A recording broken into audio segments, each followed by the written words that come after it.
Mbacké également amoon na problème yu mel noonu man bi ma ñëwee en 2019 fii comme président tribunal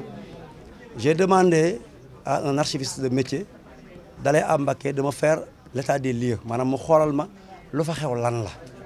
parce que boobu maa ngi dégg ay yàqu-yàqu defal na ma un document boo xam ne nii de 1964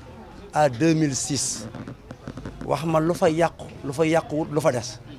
ci lañ sax dem ba gis année 2005 ak 2006 à Mbacké pratiquement registre amatu fa c'était inadmissible moo waral ngeen dégg léegi ma doon def annulation yi di defaraat ay naissance yu bees parce que bu fekkee destruction de registre dafa am maanaam registre yu yàqu toj amatul benn traçabilité ñaari solution rek moo mën a am soit on fait la reconstitution loolu gouverneur de région moom la yoon wax mu jël un arrêté nommé benn commission boo xam le préfet du département ak son adjoint ak le maire de la commune bi registre yi yàqu ñoom ñett ñooy doon membre yi bu fekkee loolu amul beneen solution bi mooy le président il reprend tout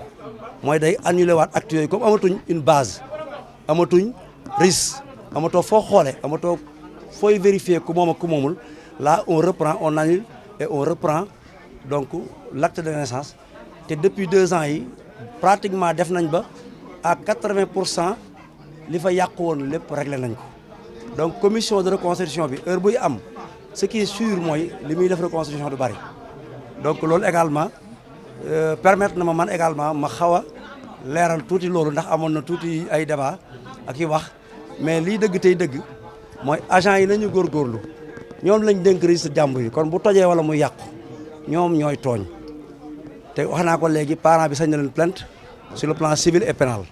kon loolu na ko agent yi xam loolu laa ne woon naa ko leeral ci question yi waaw c'est ça